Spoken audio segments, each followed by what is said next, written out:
learning through play starts with Lego Duplo. With Lego Duplo, toddlers can develop real-life skills while having fun with colorful bricks made just for them. Large, easy to grip, and safe to explore. When children express themselves with Lego Duplo, they build patience, problem-solving, and empathy. See your child learn perseverance and self-expression with everything they imagine and create.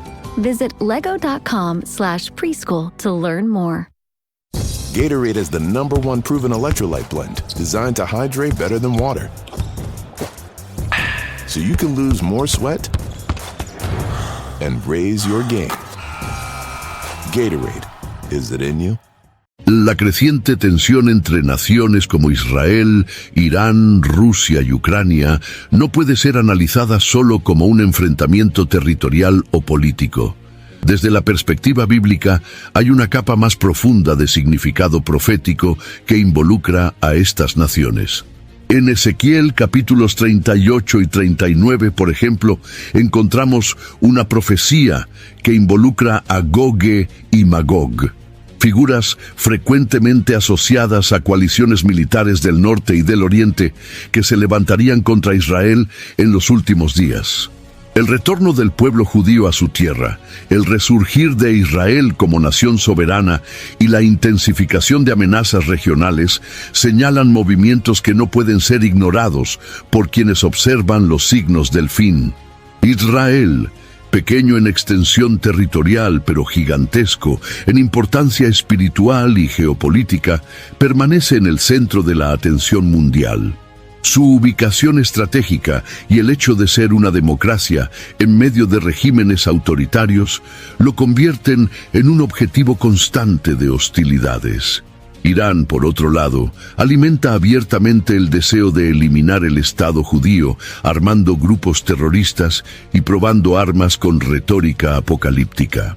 Este creciente antagonismo no es nuevo, pero la frecuencia con que se manifiesta y la sofisticación de los armamentos utilizados levantan alertas no solo políticas, sino espirituales. Rusia y Ucrania añaden más complejidad a este escenario. El involucramiento ruso en Oriente Medio, incluso en apoyo a Irán y Siria, redefine el equilibrio de poder en la región. La guerra en Ucrania, lejos de ser un conflicto local, ha desencadenado una reestructuración global de alianzas militares y económicas, llevando a países europeos y asiáticos a rearmarse y replantear sus estrategias.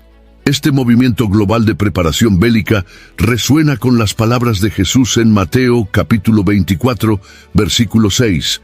Oiréis hablar de guerras y rumores de guerras.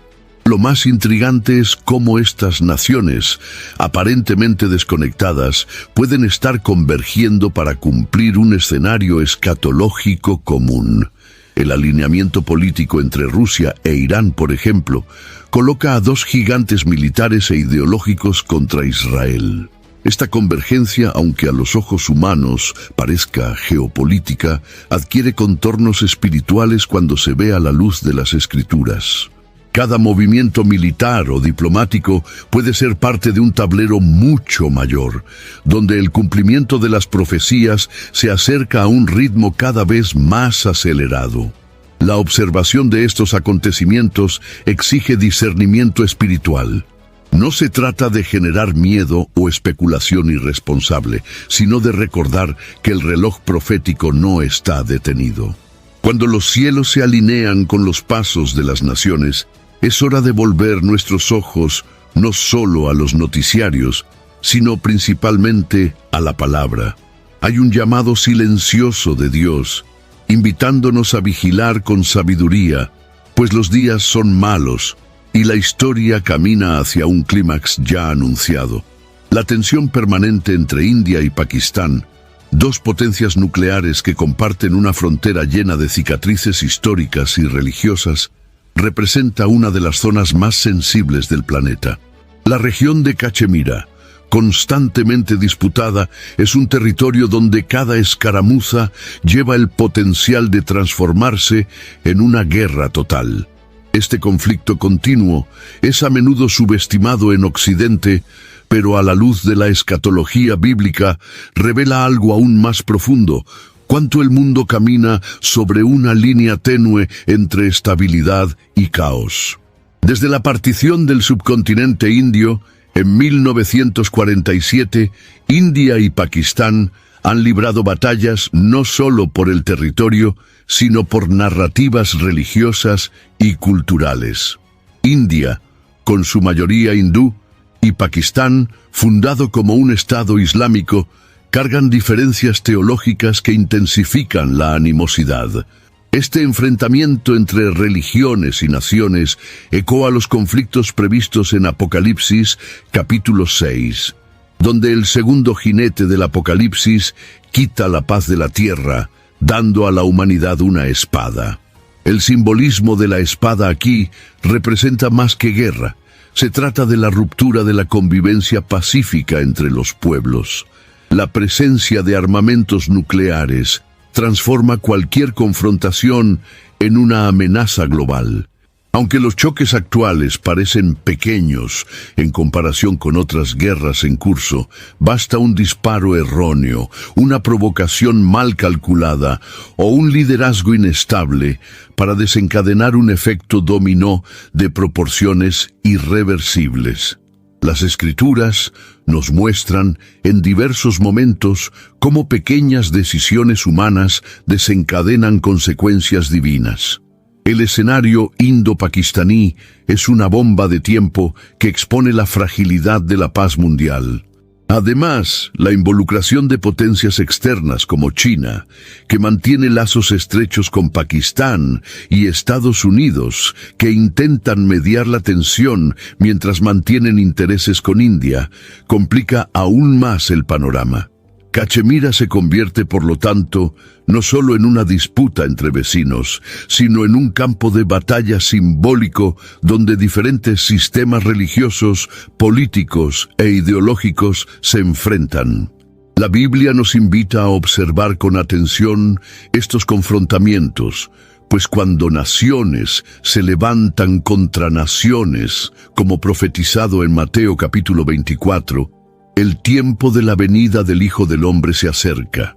Este tipo de inestabilidad nos recuerda que el mundo que conocemos está sobre fundamentos frágiles. Para el cristiano, estos signos deben conducir a un posicionamiento más profundo ante Dios, a una vida de arrepentimiento y vigilancia. Mientras los hombres hablan de paz, la palabra nos advierte que la verdadera seguridad no vendrá por tratados, sino por la promesa de un reino que no será movido. Incendios forestales que consumen miles de hectáreas, terremotos devastadores que derriban ciudades enteras, huracanes que remodelan geografías costeras. Estos no son solo desastres naturales.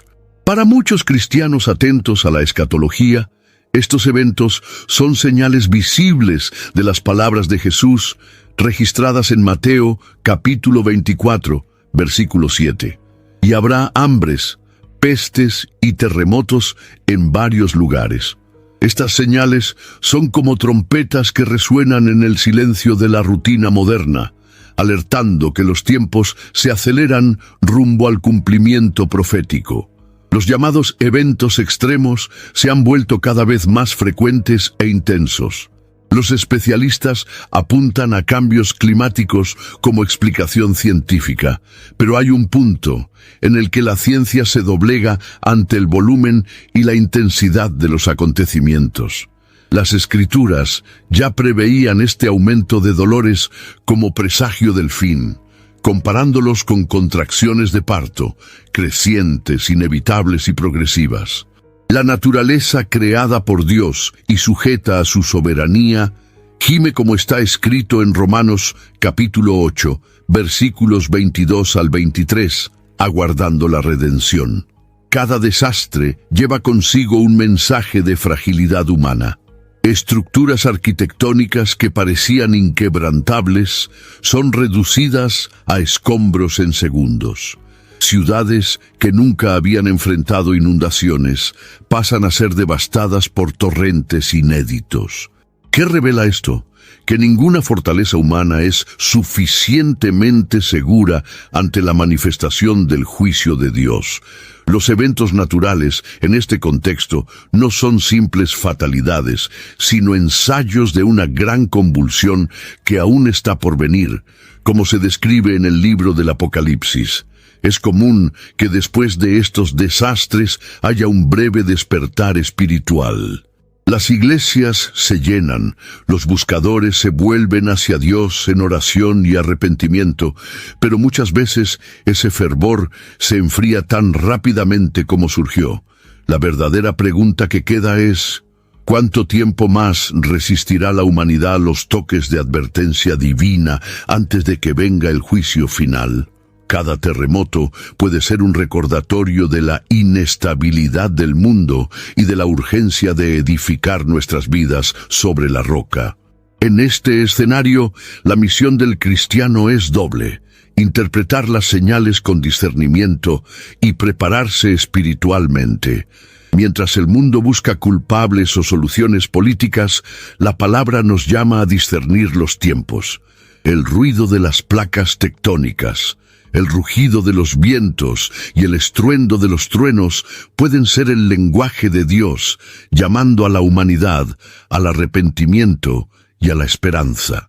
Mientras el planeta experimenta el avance de las crisis naturales y tensiones geopolíticas, algo inesperado sucede en el mundo virtual. La explosión del interés por temas como el arrebatamiento, el anticristo y la tribulación.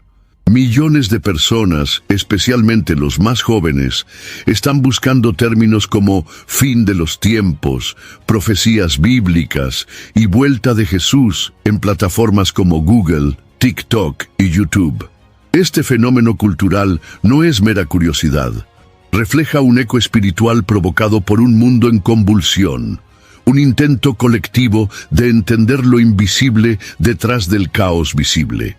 La generación digital, a menudo considerada desconectada de la espiritualidad, se muestra sedienta de explicaciones que trasciendan la lógica humana. Es como si, en el silencio de las madrugadas y en el frenético ritmo de los feeds, brotara una angustia sutil. ¿Y si todo esto es verdad? La Biblia, en Amós capítulo 8, versículo 11, advierte sobre un tiempo en que habría hambre, no de pan, sino de oír las palabras del Señor. El aumento de estas búsquedas puede ser el síntoma de un alma colectiva que inconscientemente presiente que el tiempo se está agotando. Videos que abordan el arrebatamiento han alcanzado millones de visualizaciones, muchos de ellos generando intensos debates, testimonios, conversiones e incluso arrepentimientos públicos. Aun cuando no todo el contenido sea teológicamente sólido, el movimiento detrás de esos accesos revela algo genuino. La humanidad está inquieta. No se trata solo de curiosidad escatológica, sino de un grito interior por respuestas que el mundo no puede ofrecer. Cuando el entretenimiento ya no satisface y la ciencia no calma, el espíritu comienza a buscar. Por otro lado, este escenario exige discernimiento. En medio de tanto contenido, también surgen distorsiones, teorías sensacionalistas y previsiones irresponsables. Es precisamente en este momento cuando el papel de la Iglesia se vuelve aún más crucial. Enseñar la verdad con amor, corregir con sabiduría y presentar el Evangelio con claridad. Si la cultura digital está sedienta, Leading a business today means constantly adapting. On the Executive Insights podcast, brought to you by AWS, global leaders share how they're making tough calls, testing bold ideas, and putting innovation into practice, generative AI included. If you're looking for real stories behind what's working, this is it. Subscribe to the Executive Insights podcast today, available now on all major podcast platforms.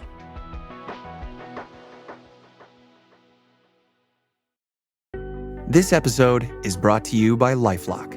When you visit the doctor, you probably hand over your insurance, your ID, and contact details. It's just one of the many places that has your personal info. And if any of them accidentally expose it, you could be at risk for identity theft. LifeLock monitors millions of data points a second. If you become a victim, they'll fix it, guaranteed, or your money back. Save up to 40% your first year at LifeLock.com/podcast. Terms apply. Hey, I'm Frank, and I have hidradenitis suppurativa, HS. Before starting Cosentyx, I was so uncomfortable with my symptoms, like not being able to sleep on white sheets or wear white clothes. Now I can appreciate the little things. Cosentyx secukinumab is prescribed for adults with moderate to severe hidradenitis suppurativa, HS. Don't use if allergic to Cosentyx. Get checked for TB before starting. Increased risk of infections and lowered ability to fight them may occur, like TB or other serious bacterial, fungal, or viral infections. Some are fatal. Tell your doctor if you have an infection or symptoms, like fevers, sweats, chills, muscle aches, or cough, had a vaccine or plan to, or if IBD symptoms develop or worsen. Serious allergic reactions and severe eczema-like skin reactions may occur. Learn more at 1-844-COSENTYX or Cosentyx.com. You're stronger than HS. Ask your dermatologist about Cosentyx. Entonces, el pueblo de Dios debe estar listo para ofrecer agua viva, como Jesús prometió en Juan capítulo 4, versículo 14. El movimiento en las redes es más que un fenómeno algorítmico. Es una evidencia de que, incluso en medio del ruido del mundo moderno, hay espacio para que el Espíritu Santo toque corazones. La pregunta que se impone es, ¿estaremos listos para guiar a esta generación o vamos a desperdiciar el mayor campo misionero jamás abierto ante nosotros? La inquietud digital y las señales naturales cobran aún más peso cuando observamos lo que está escrito en el sermón profético de Jesús, registrado en Mateo capítulo 24. Allí, el Maestro nos presenta una línea de tiempo clara y dramática de los eventos que antecederían su regreso. Guerras, hambres, pestes, terremotos y traiciones entre los propios cristianos. Todo esto apuntando al inicio de los dolores como un presagio de un tiempo más sombrío y definitivo. Lo que impresiona no es solo la exactitud de lo que se dijo, sino la manera en que estas palabras cobran vida en los titulares diarios. La lectura de este capítulo no puede hacerse de manera pasiva o superficial. Cada oración pronunciada por Jesús lleva el peso de la eternidad.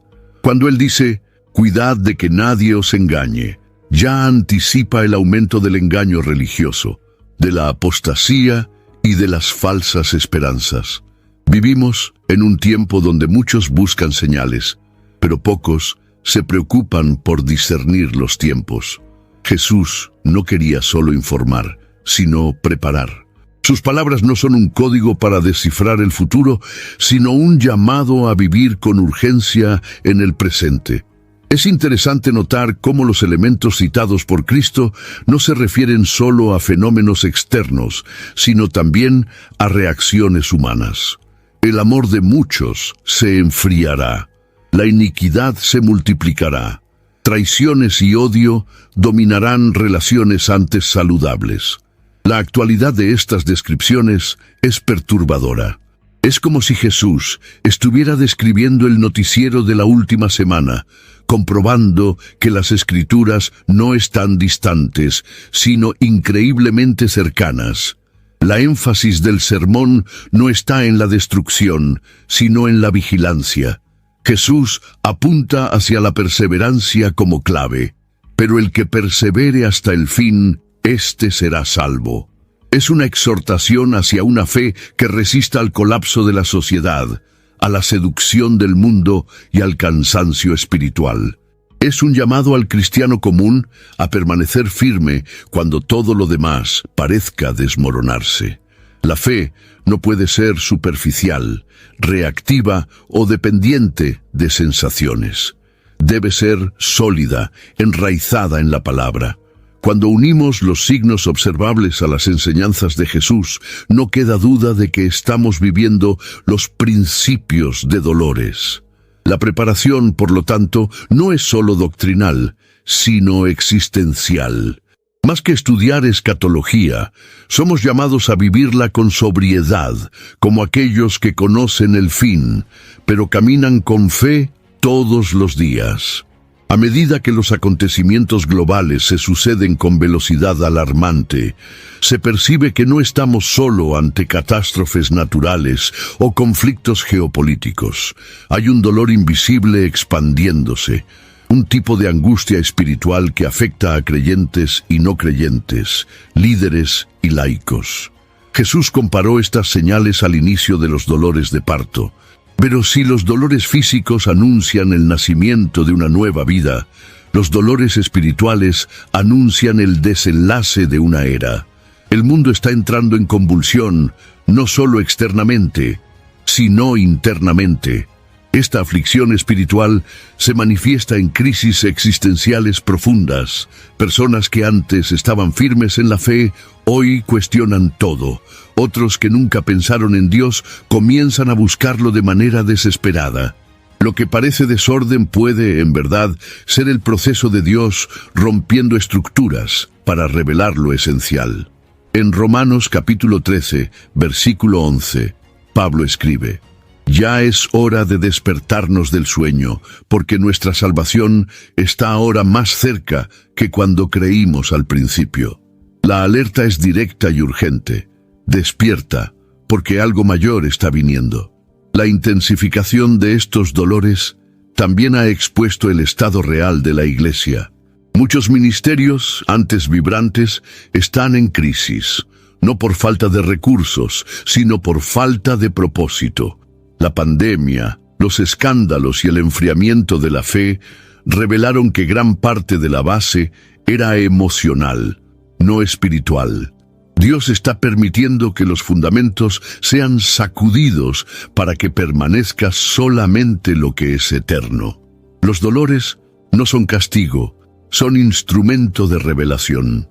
En este proceso, el Espíritu Santo trabaja como partera de la nueva era, conduciendo a la Iglesia hacia la madurez. Las pruebas generan paciencia, y la paciencia, experiencia, y la experiencia, esperanza, como se enseña en Romanos capítulo 5, versículo 3. Pero esta esperanza no es pasiva, exige preparación, consagración y enfoque en Cristo. Estamos siendo moldeados en medio de los dolores para participar de lo que está por venir, y no solo para sobrevivir al presente. Cuando se entiende que los dolores espirituales son señales de la proximidad del reino, todo cambia. La oración se intensifica, el compromiso se profundiza. La vigilancia deja de ser un mandamiento abstracto y se convierte en una actitud vital. Estamos siendo despertados, sacudidos y, de cierta forma, refinados. No como castigo, sino como preparación para el encuentro con el Rey que viene. Con los dolores espirituales en plena intensificación, crece también un fenómeno que Jesús alertó con énfasis: el surgimiento de falsos profetas y maestros que seducirían hasta a los escogidos, si fuese posible. En Mateo capítulo 24, versículo 11, el propio Cristo declara que muchos falsos profetas se levantarán y engañarán a muchos. El engaño de los últimos días no será burdo ni evidente. Será sofisticado, emocionalmente cautivador y teológicamente distorsionado, revestido de lenguaje cristiano, pero con fundamentos mundanos.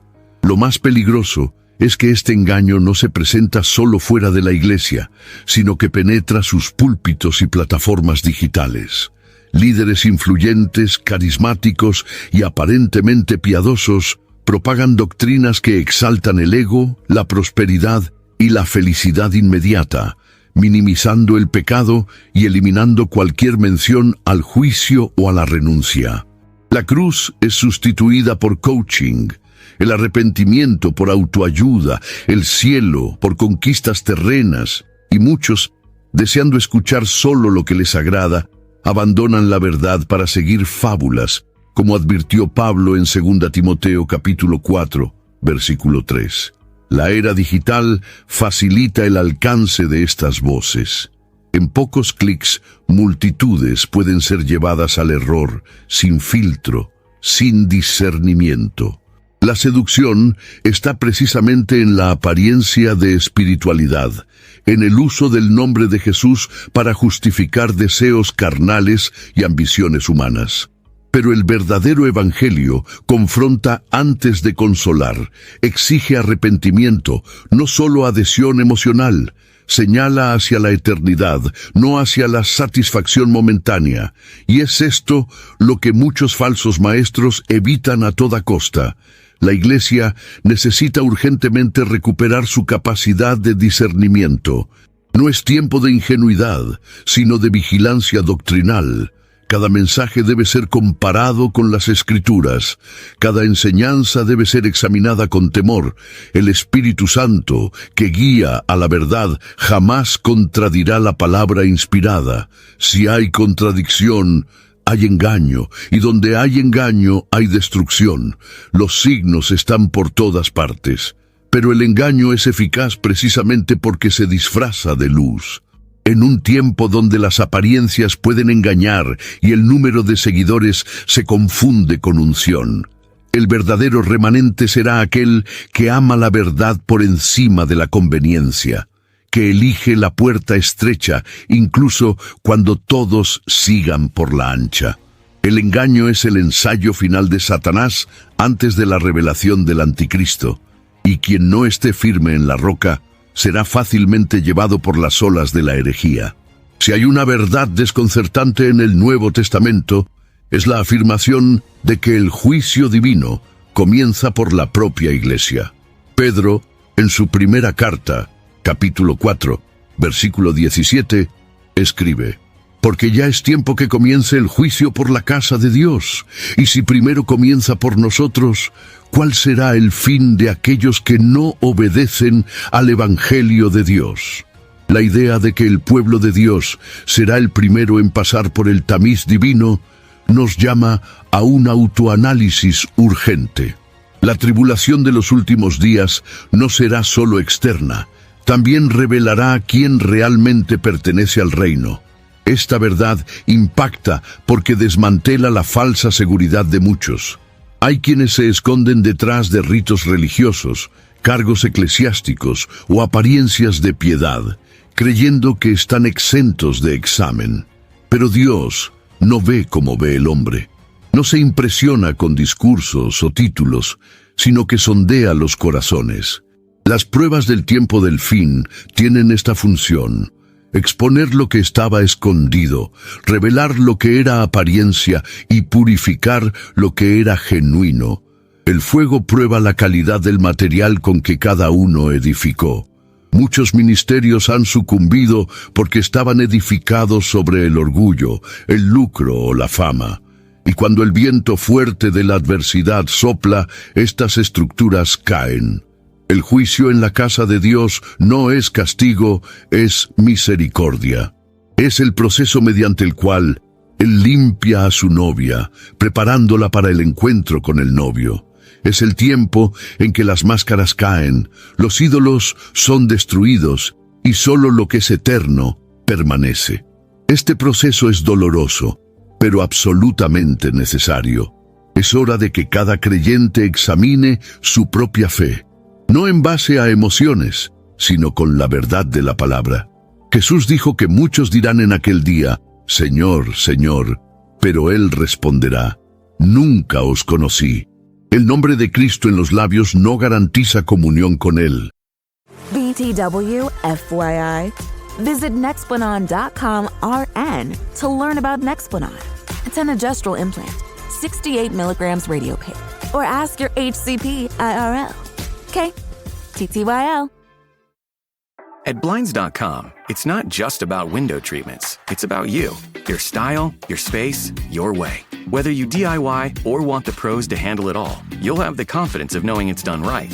From free expert design help to our 100% satisfaction guarantee, everything we do is made to fit your life and your windows. Because at Blinds.com, the only thing we treat better than windows is you. Visit Blinds.com now for buy one, get one free on select styles, plus a professional measure at no cost. Rules and restrictions apply.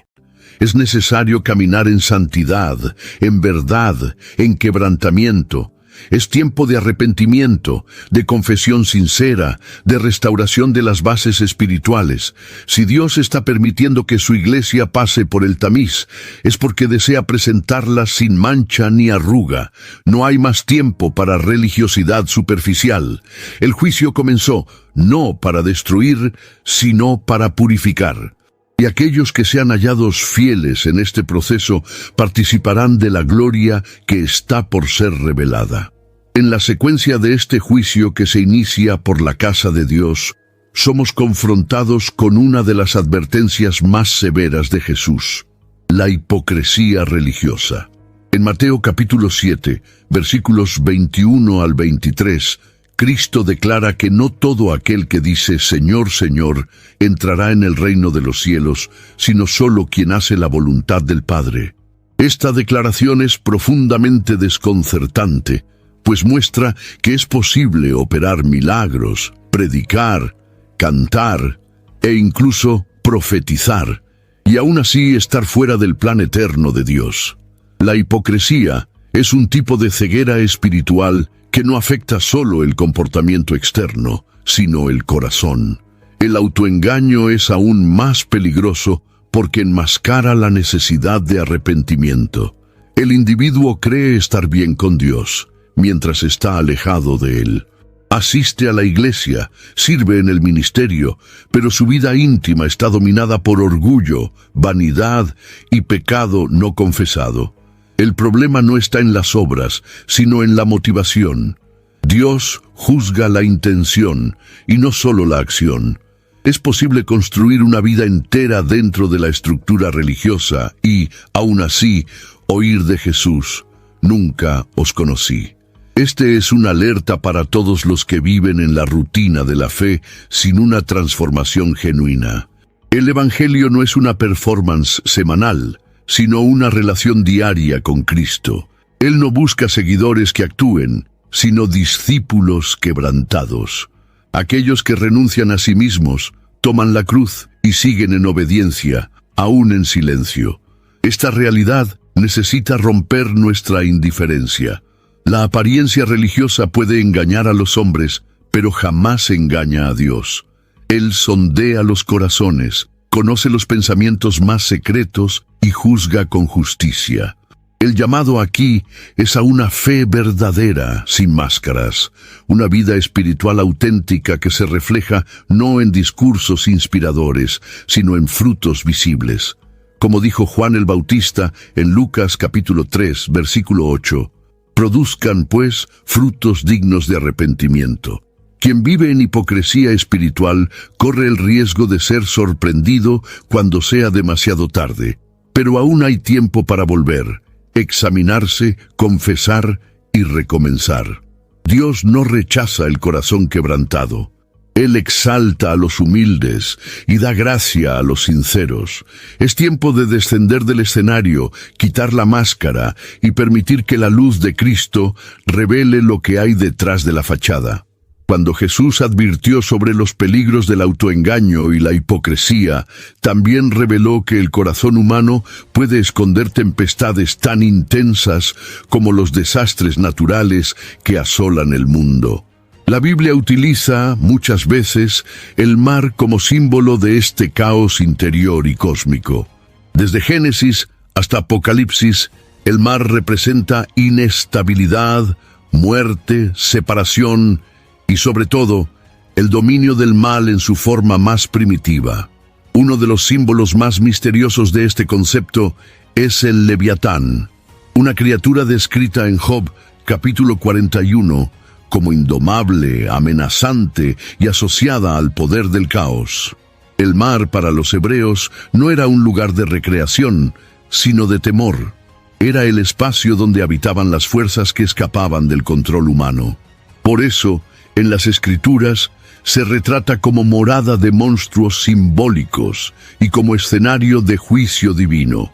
Cuando el salmista dice que los que descienden al mar ven las obras de Dios, se refiere a una dimensión donde el control pertenece únicamente al Señor. Salmos capítulo 107, versículos 23 al 26. El mar, en este sentido, Es también el lugar donde Dios revela su soberanía, inclusive sobre los poderes del mal. La figura del Leviatán lleva no solo un sentido literal, sino también teológico. Representa sistemas y fuerzas que se levantan contra el reino de Dios, que promueven confusión, miedo y muerte. Es el caos organizado, la rebelión bajo apariencia de poder. Al citar esta criatura, las Escrituras señalan un enfrentamiento cósmico entre Dios y las fuerzas que intentan usurpar su trono. No es casualidad que en Apocalipsis el anticristo surja del mar, reforzando el simbolismo del mar como origen de la oposición al reino. Pero hay un detalle que nos llena de esperanza. Dios es siempre retratado como aquel que domina el mar. Él abre camino en medio del océano, como hizo en el Éxodo. Calma las olas con una palabra, como hizo con Jesús en el mar de Galilea. Lo que nos aterra, Él lo domina con tranquilidad. El caos no es amenaza para el Creador. Y esta verdad es vital para los días en que vivimos. Si el mar representa el caos, entonces la jornada espiritual también es una travesía. Y aquellos que confían en Dios no naufragan, avanzan incluso entre olas altas, porque saben que aquel que anda sobre las aguas también camina con nosotros en medio de la tempestad.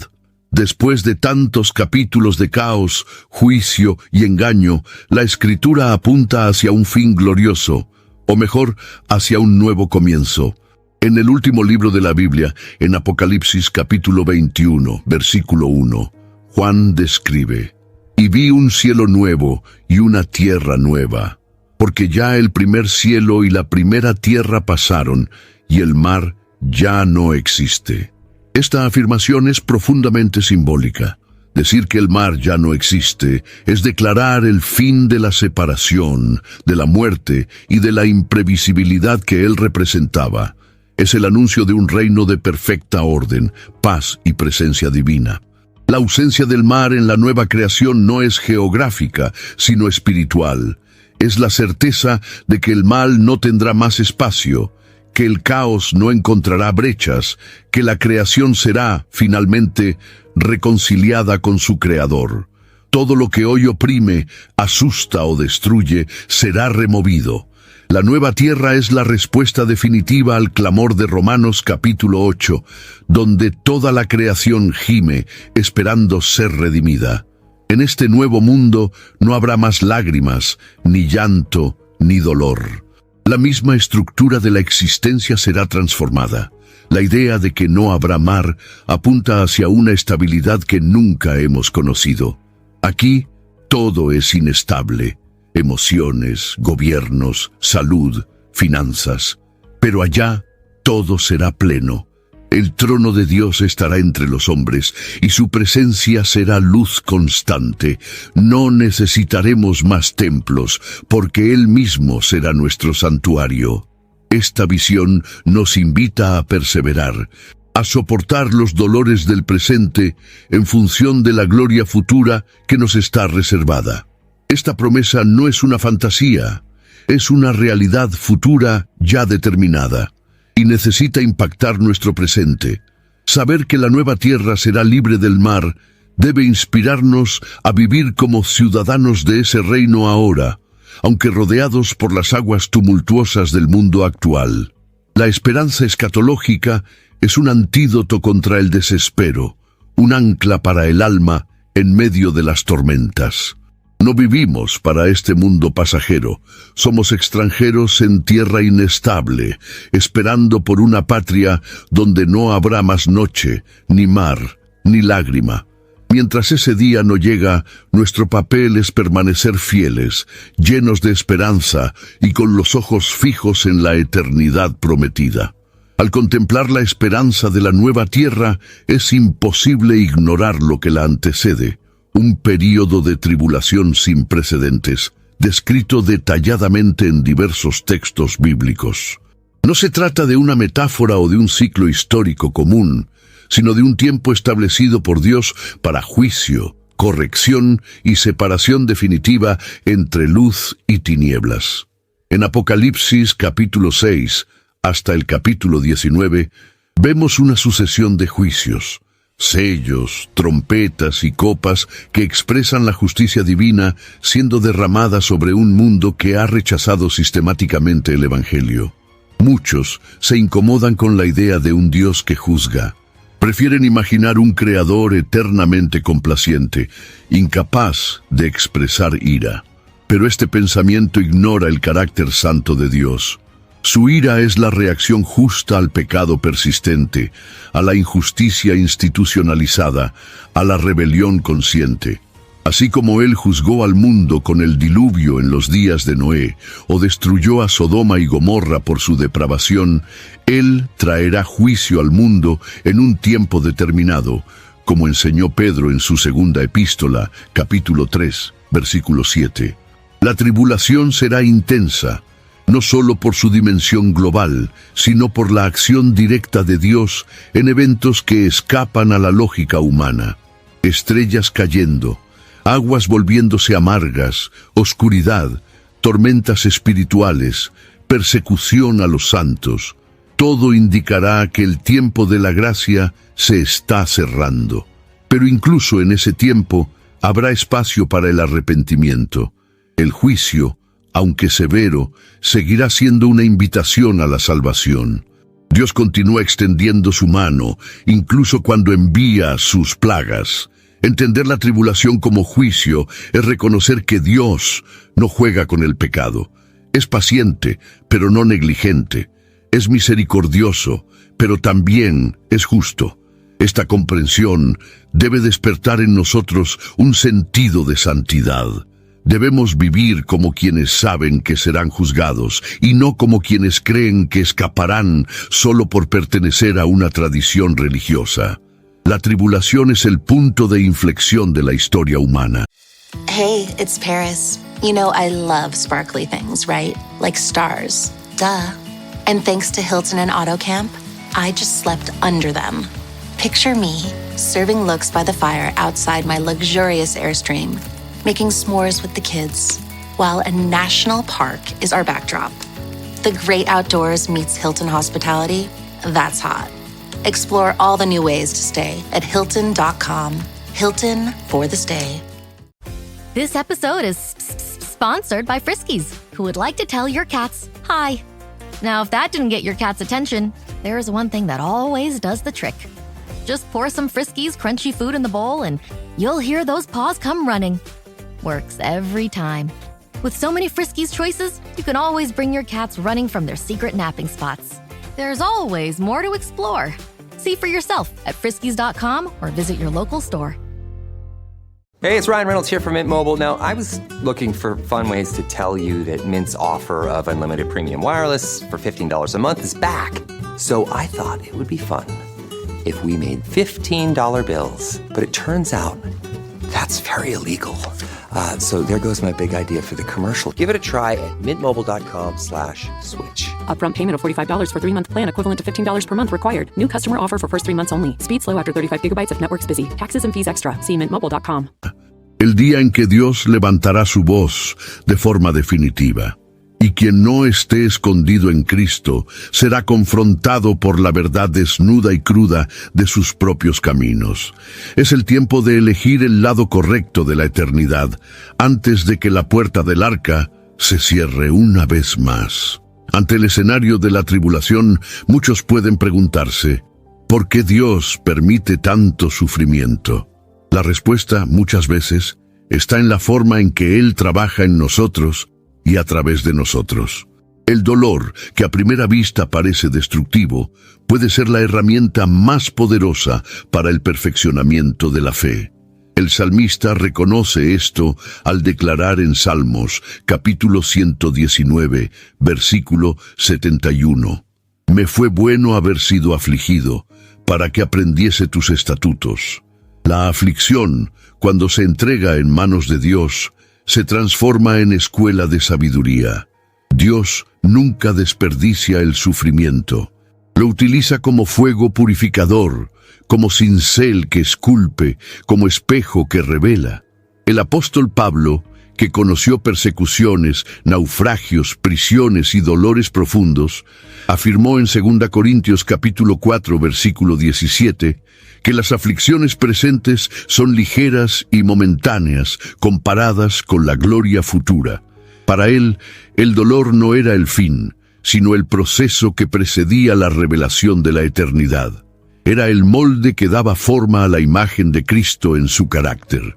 Esta perspectiva transforma nuestra forma de enfocar las dificultades, no como castigos aleatorios, sino como pulidos necesarios. El oro no brilla sin ser pasado por el fuego. El vaso no se forma sin ser presionado por las manos del alfarero. Y el cristiano no madura sin ser llevado al desierto.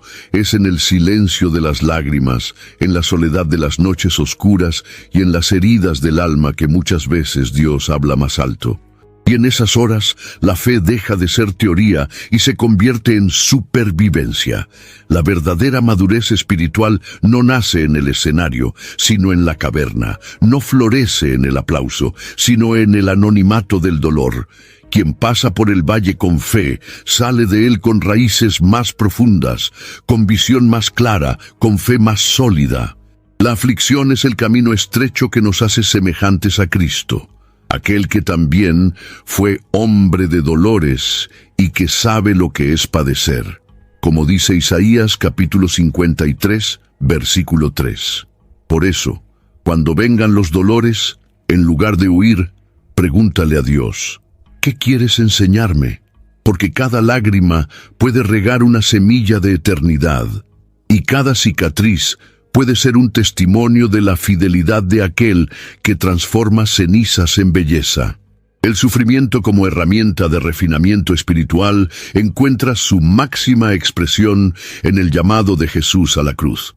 En Mateo capítulo 16, versículo 24, Él dijo: Si alguno quiere venir en pos de mí, niéguese a sí mismo, tome su cruz y sígame. Esta declaración no es figurativa ni opcional, es la esencia del discipulado. Seguir a Cristo no es solo aceptar su gracia, sino también cargar su carga. No es solo recibir la salvación, sino también morir a sí mismo todos los días. La cruz, símbolo de vergüenza y muerte en el mundo antiguo, se convierte en el Evangelio en un altar de rendición. En ella, el ego es crucificado, el orgullo es vencido y la voluntad propia es sometida. Cargar la cruz no es sufrir por sufrir, sino elegir diariamente obedecer a Dios, aun cuando esto signifique ir en contra de los propios deseos, la cultura y las expectativas ajenas. Es decir, no a la carne, a las pasiones y al confort, en nombre de una fidelidad más profunda. Este llamado confronta de frente el evangelio diluido que se ha esparcido por muchos púlpitos. Un evangelio que promete éxito, pero no exige santidad. Que habla de bendiciones, pero omite el precio de la obediencia. Pero Jesús nunca prometió facilidad, prometió presencia. Y su presencia nos fortalece para soportar la cruz, porque en ella descubrimos quiénes realmente somos. Hijos, siervos y peregrinos en camino a un reino que no es de este mundo. Negarse a sí mismo es un proceso doloroso, pero liberador. Cuando renunciamos al control, encontramos la dirección divina. Cuando renunciamos a nuestros planes, descubrimos el propósito eterno. Cuando dejamos de vivir por nosotros mismos, comenzamos a vivir por Cristo. Y eso cambia todo. Como escribió Pablo en Gálatas capítulo 2, versículo 20, ya estoy crucificado con Cristo, y vivo, no más yo, sino que Cristo vive en mí. La cruz, por tanto, no es el fin de la jornada, es el inicio de una nueva identidad. Quien la abraza, muere para el mundo, pero nace para Dios. Y es en este camino de renuncia que florece la verdadera libertad. No una libertad basada en elecciones sin consecuencia, sino una libertad que nos conecta al propósito eterno. Aquellos que siguen a Cristo con la cruz sobre los hombros descubrirán, al final, que esta fue la única vida que valió la pena vivir. La cruz, que simboliza la muerte del yo, encuentra eco en uno de los símbolos más profundos del Antiguo Testamento: Jonás en el vientre del gran pez. Jesús, al ser interrogado sobre señales, declaró en Mateo capítulo 12, versículo 40, «Porque así como Jonás estuvo 3 días y 3 noches en el vientre del gran pez, así estará el Hijo del Hombre 3 días y 3 noches en el corazón de la tierra». Aquí, el vientre del pez se convierte en figura del Sheol, el reino de los muertos, el lugar de silencio, espera y transformación. Jonás, al ser lanzado al mar, no solo descendió físicamente, sino espiritualmente. Su huida de Dios lo llevó al fondo del océano y al fondo de sí mismo. Allí, en la oscuridad, en el silencio absoluto, tuvo un encuentro con su propia finitud y con la misericordia divina.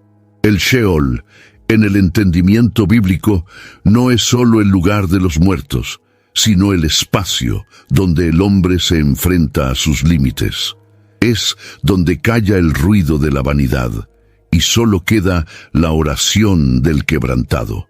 Esta jornada de descenso y retorno se conecta con el propio Cristo. Al morir, Jesús descendió al lugar de los muertos, venciendo el poder de la muerte y trayendo libertad a los cautivos. La descenso al Sheol se convierte en el Evangelio en un acto de redención. Lo que para Jonás fue disciplina, para Jesús fue misión. Lo que para el profeta significó supervivencia, para el Salvador significó salvación. Y para nosotros se convierte en símbolo del paso del viejo al nuevo hombre. El simbolismo del mar y del vientre del pez revela también que muchas veces Dios nos lleva al fondo para que podamos mirar hacia arriba. Es allí donde no hay apoyo humano, donde la gracia se manifiesta con más claridad. Jonás, desde la oscuridad, ora, clama y es oído. Su oración se convierte en cántico y su aflicción plataforma para un nuevo propósito. Dios permite que toquemos el fondo del pozo para que conozcamos el poder de la resurrección. El reino de los muertos, en ese sentido, no es el fin, sino la antesala de la nueva vida. Jesús venció la muerte para que pudiéramos tener esperanza, incluso en los valles más oscuros. Y si hoy alguien se siente como Jonás, perdido, hundiéndose, sin salida, que sepa, Dios aún responde oraciones hechas desde el fondo del abismo. El lugar de la muerte puede convertirse en el escenario de la resurrección.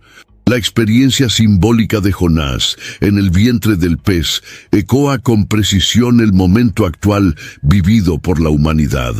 El fondo del mar, que representaba muerte, se ha convertido en el lugar del clamor y de la reconexión con Dios. Algo similar está ocurriendo a escala global. En medio de las crisis políticas, catástrofes naturales, pandemias y el colapso de las certezas humanas, un despertar espiritual silencioso ha comenzado a emerger. Las multitudes, cansadas de discursos vacíos y promesas frustradas, están volviendo los ojos hacia lo alto en busca de respuestas eternas. Este fenómeno no es localizado. Está ocurriendo en comunidades urbanas y aldeas remotas, en países cerrados al Evangelio y en centros urbanos occidentales. Es una hambre espiritual que no puede ser explicada solo por estadísticas o tendencias sociológicas. Es el cumplimiento de lo que está escrito en Joel, capítulo 2, versículo 28. Y acontecerá que después de esto derramaré mi espíritu sobre toda carne. El caos está generando sed. La confusión está provocando clamor. Y donde hay sinceridad, el espíritu se está moviendo. Hay un retorno a la oración, al ayuno, a la búsqueda sincera de la palabra. Iglesias están siendo renovadas. Jóvenes, antes fríos o indiferentes, ahora predican, cantan, estudian las Escrituras con pasión. Muchos, heridos por sistemas religiosos fallidos, están encontrando en Jesús no una institución, sino un Salvador real. Este movimiento no es liderado por una denominación específica, sino por el propio Espíritu Santo que sopla donde quiere y como quiere. Pero este despertar necesita ser guiado por la verdad. Emoción sin fundamento bíblico es fuego que se apaga. La hambre espiritual necesita ser alimentada con el pan de la vida, no con sustitutos sentimentales. La iglesia que desea participar de este mover necesita estar preparada, con líderes íntegros, enseñanza sólida y disposición para discipular con paciencia. La cosecha está lista, pero los obreros aún son pocos, y es tiempo de responder al llamado. La buena noticia es que, aún en medio de la oscuridad, Dios aún enciende luces. Aun cuando todo parezca perdido, Él levanta intercesores, profetas y evangelistas. Lo que comenzó como caos puede transformarse en avivamiento. Y este despertar colectivo puede ser la última gran ola de salvación antes del regreso glorioso de Cristo. Nos corresponde a nosotros, ahora, decidir si solo vamos a observar este movimiento o ser parte de él. En medio de este movimiento de retorno a Dios, un desafío se impone con urgencia: discernir. El avivamiento real atrae, pero también expone.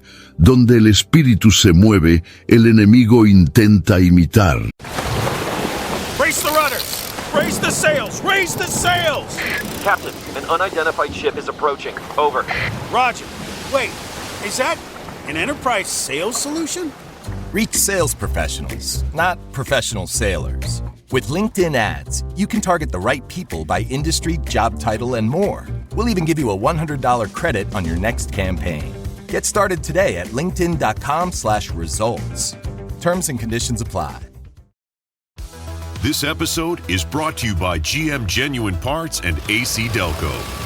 Get the most out of your vehicle with GM Genuine Parts and AC Delco original equipment. The only parts designed, engineered, tested, and backed by General Motors.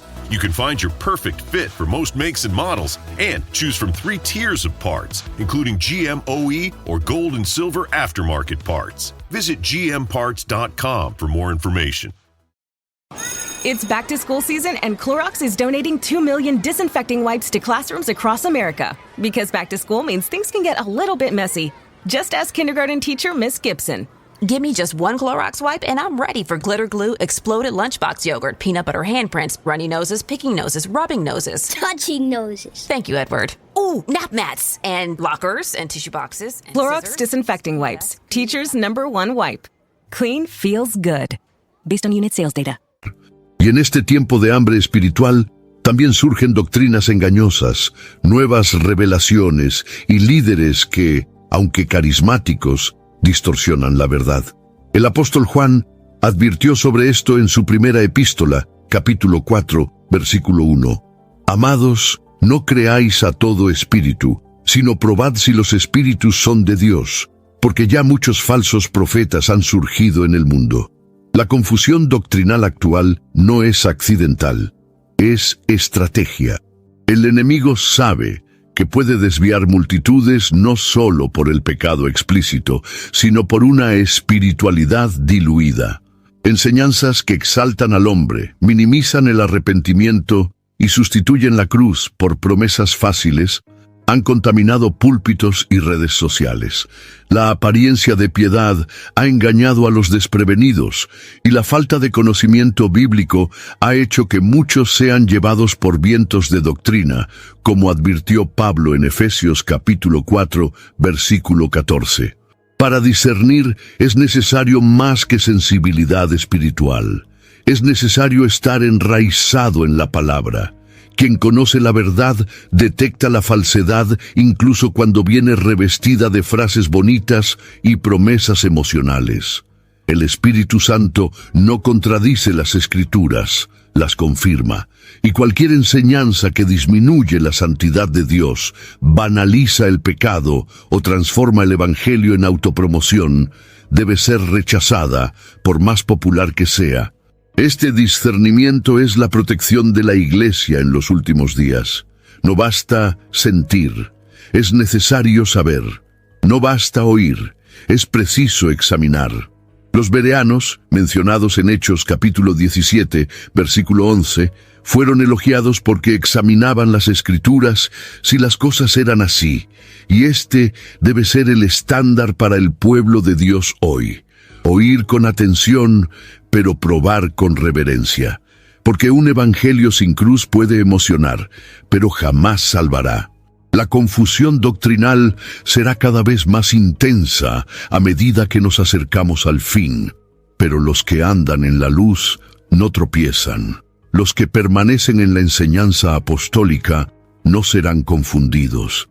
En tiempos donde todo parece relativo, la verdad sigue siendo absoluta, y el Espíritu aún habla, pero solo a los que tienen oídos para oír. Finalmente, llegamos a la culminación de toda esta jornada, la esperanza. Después de analizar los signos, los engaños, el juicio y el despertar, resta la pregunta esencial: ¿en quién fijamos los ojos? La respuesta está en Hebreos capítulo 12, versículo 2. Puestos los ojos en Jesús, autor y consumador de nuestra fe. Él es el centro de la escatología, no el anticristo, no los eventos catastróficos, ni siquiera el cielo en sí. Es Cristo quien nos sostiene, quien nos llama y quien volverá a buscarnos. Esta esperanza no es ilusión ni fuga de la realidad. Es ancla para el alma, como afirma Hebreos capítulo 6, versículo 19. Nos mantiene firmes cuando todo a nuestro alrededor parece derrumbarse. Nos da valor para enfrentar la tribulación, resistir el engaño y perseverar en el llamado. La esperanza escatológica no está basada en fechas o interpretaciones humanas, sino en la certeza inquebrantable de la fidelidad de Dios. Jesús prometió: «En el mundo tendréis aflicciones, pero tened buen ánimo, yo he vencido al mundo». Juan capítulo 16, versículo 33. Esta victoria ya conquistada es el fundamento de nuestra confianza. Él no solo volverá, sino que ya reina.